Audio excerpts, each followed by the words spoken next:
Divided World, Divided Class. Section: The Labor Aristocracy, Racism, and Immigration. Racism provides the unspoken ideological rationale for global imperialism, within which white supremacy is informally institutionalized.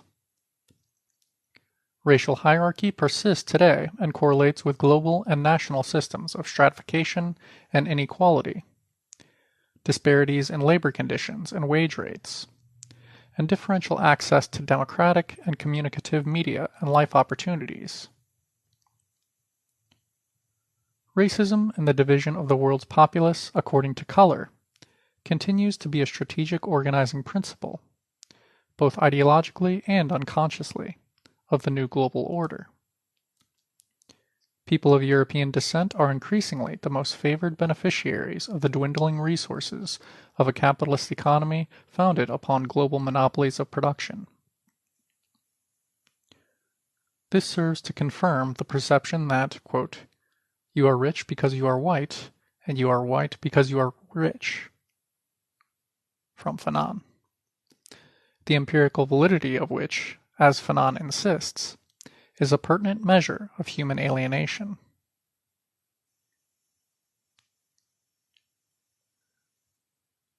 The imperialist racial and gender hierarchies, upon which national chauvinism is positioned, are and reconstructed by global imperialism. Beginning of long quote by Bhattacharya.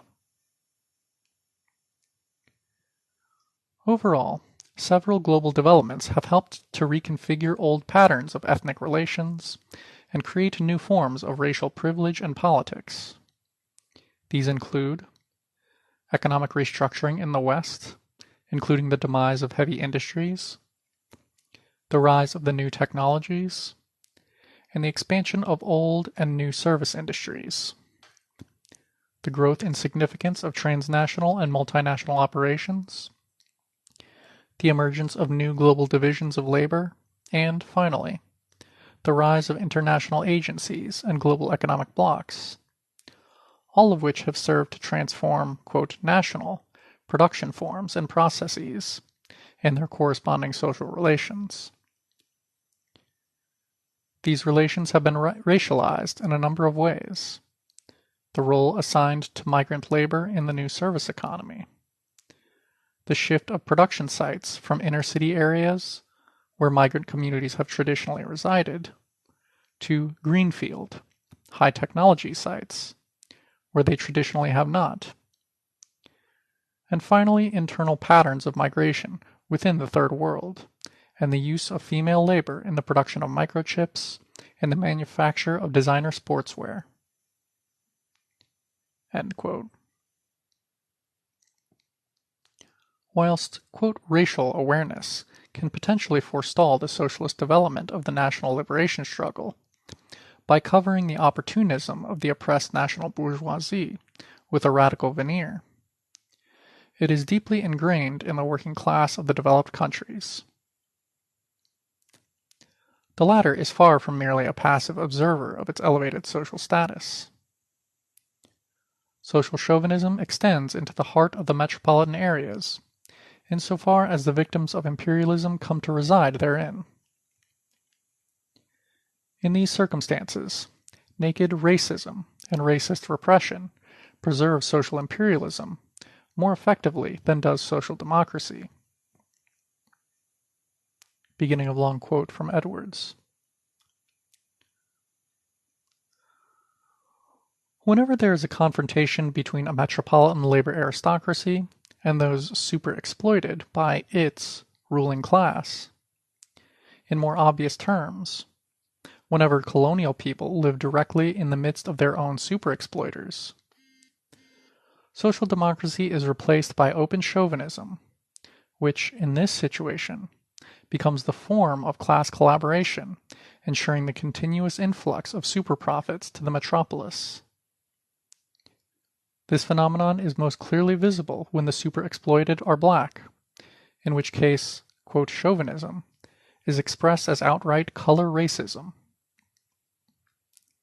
The latter case embraces a large segment of world superexploited and heavily influences the ideological approach toward the rest.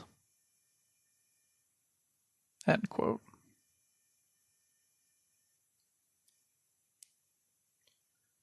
An exemplary instance of the social democratic state providing, quote, substantive support in securing the conditions for the reproduction of capital is the organization of labor migration in countries where the reserve army of labor, that is, the unemployed, was in short supply in the period after the Second World War.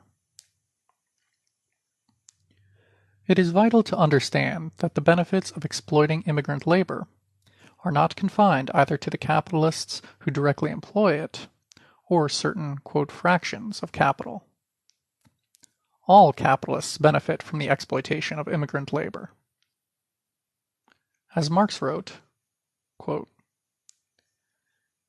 in each particular sphere of production, the individual capitalist, as well as the capitalists as a whole, take direct part in the exploitation of the total working class by the totality of capital, and in the degree of that exploitation, not only out of general class sympathy, but also for direct economic reasons.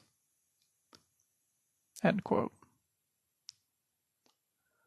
Thus, after the Second World War, whilst encouraged to advance overall capital development in Western Europe, immigrant labor tended to find itself confined to particular sectors of industry, principally old labor-intensive sectors, which the expansion of the service sector and high-technology manufacturing were tending to render unprofitable. Footnote. A process contemporaneous and analogous to this incorporation of immigrant labor within core states occurred at the same time at the global level, where a movement of monopoly capital to semi-peripheral areas was predicated upon their labor-intensive development of traditionally core industries with flagging profit rates. End of footnote. In some, quote, migrant workers were recruited mainly, but not exclusively, for semi- and unskilled manual work in sectors vacated by indigenous workers. End quote.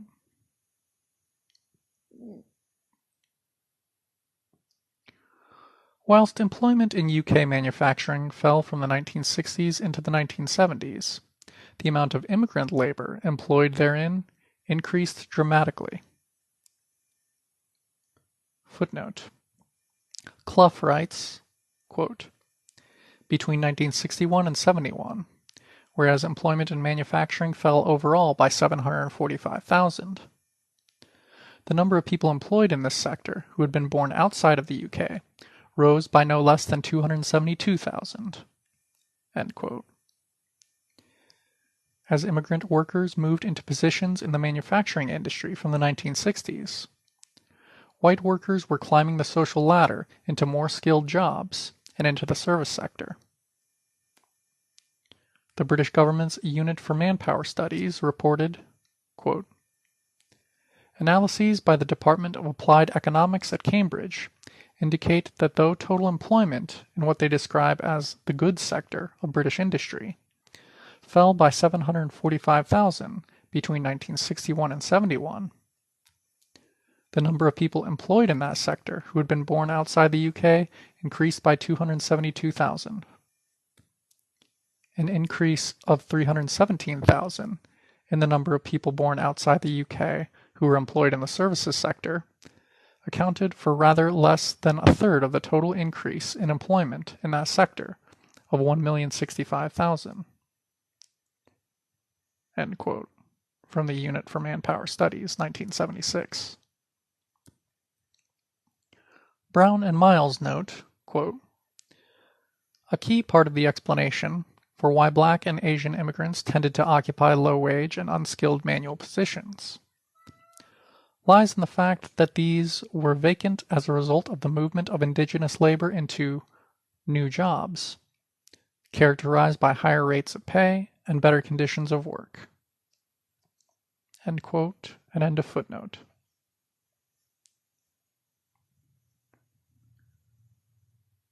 British capital in the 1960s and early 1970s required a labor force that could be highly exploited in terms of working conditions and wages, particularly in the ailing textiles industry in the Northwest and the metal foundries of the Midlands. These employed Asian labor, and to a lesser extent West Indian labor, working round-the-clock shifts which native workers were less prepared to work. Trade unions were content with this trend since the best jobs on day shift were protected for their mainly white membership. Migrant labor tends to be recruited for jobs that white workers look askance at, and where particular sections of capital are unwilling to modernize their plant in favor of finding other ways of keeping it operating profitably.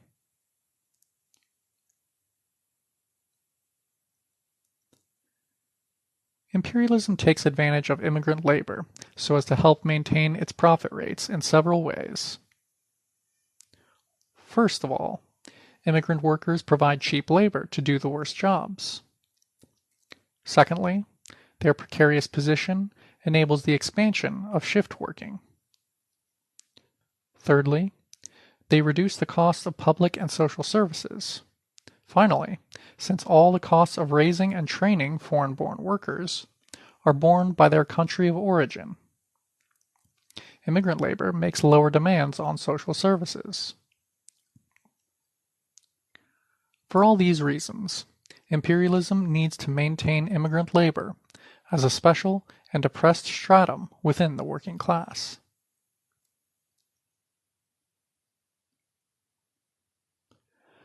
At present, immigrants and ethnic minorities are overwhelmingly recruited to the lowest paid service sector jobs, an enormous source of profits to their employers and to the government. Footnote. See, for example, the independent, quote, amnesty on illegal immigrants is worth £6 billion to the UK, written in 2006. End footnote. Racist discrimination by employers, policymakers, local councils, and privileged workers can be seen as providing a political prerequisite for the division of labor actuated in the capital accumulation process itself.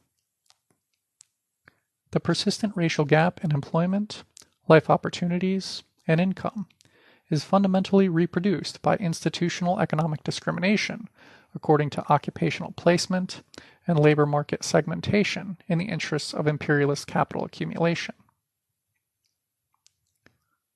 The political management of so-called, quote, race relations. Footnote. See Sisivandan, 1974, for a classic critique and history of the race relations management paradigm in Britain. End footnote. Is a system by which the metropolitan capitalist governments ensure that the national supremacy conducive to materially and ideologically fostering social chauvinism and political conservatism in the broader population is developed. As Greek economist Marios Nikolinaikos has written, beginning of long quote, the migratory mechanism of late capitalism in Western Europe is supported by an institutionalized system of discrimination, which is anchored in legislation regarding foreigners and in interstate agreement. Discrimination raises the rate of exploitation. Capital succeeds in maximizing surplus value through dividing the working class and granting privileges to a section of it. End quote.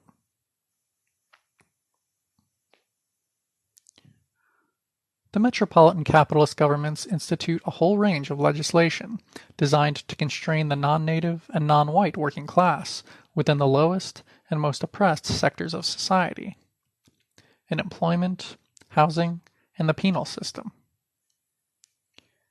In Britain, according to the Department for Work and Pensions Family Resources Survey 2000 to 2001,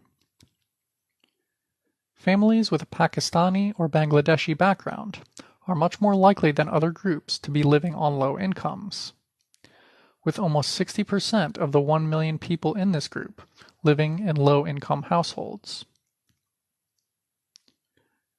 According to the annual Local Area Labor Force Survey, 2001 to 2002, issued by the British Office for National Statistics, meanwhile, 27% of Black Caribbean men aged 16 to 24 are unemployed, whilst for Bangladeshi men in the same age range, the jobless rate is over 40%. Young Black African men, Pakistanis, and those belonging to the, quote, mixed group, also have very high unemployment rates, ranging from 25 to 31%. The comparable unemployment rate for young white men is 12%. Pathak provides further recent data on the overwhelmingly lower working class character of ethnic minority groups in Britain as compared to its, quote, white population. British author Arun Kundani provides an excellent account of how, following the collapse of local industry and employment in the Oldham and Bradford areas of northern England in the 1980s, discriminatory local housing policies favoring that section of the white population who could not afford to move to the suburbs created a racially segregated urban space wherein racist violence by the state and white workers against the predominantly working-class Asian community proliferated.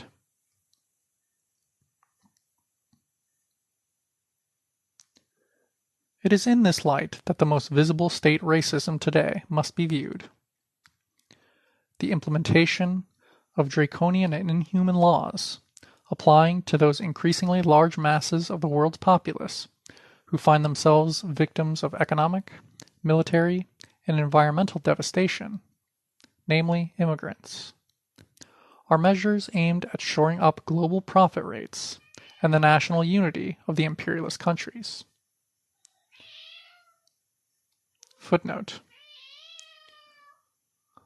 amongst which include contract work schemes, food voucher systems, the categorization of immigrants according to the needs of capital at any given time, highly skilled, skilled, semi-skilled, and unskilled, detention centers, interstate accords for keeping, quote, useless immigrants out, increased police powers and control orders, and the denial of human rights guaranteed under the Geneva Convention of 1951.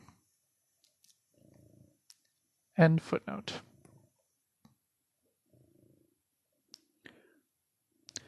The almost universal opposition in the First World to immigrant rights testifies to the common interest shared by all dominant classes therein in the maintenance of a captive colonial labor market.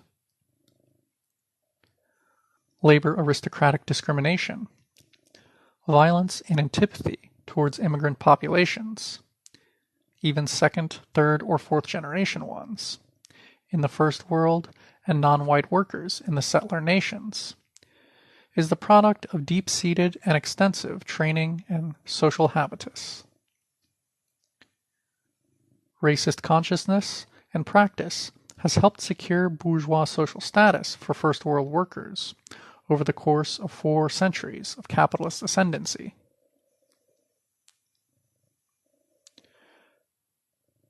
Today, the attitudes of the populations of the First World toward the lives of people in the Third World range from relatively benign pity, ironic indifference, and willful ignorance, to negative stereotypy, a willingness to believe anything bad that is said about a particular Third World people or their putative, quote, culture, and a refusal to relate privilege in the First World to oppression in the Third World, through to contempt, disdain, and outright, outspoken, and violent hatred.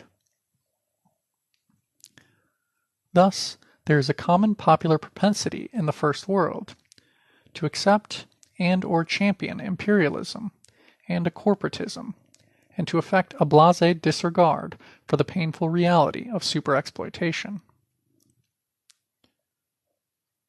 The national chauvinism, parochial jingoism, and racism of the First World working class is not the product of false class consciousness.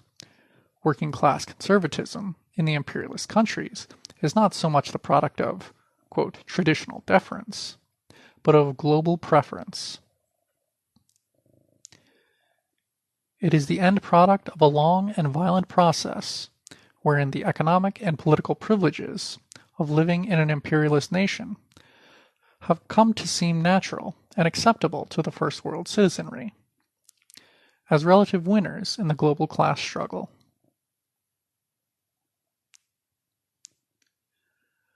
Having established that the global split in the working class is the product of imperialism, it is now necessary to measure the extent of that divide by means of empirical investigation and by operationalizing those concepts which reveal the mechanics of global value transfer. End of section.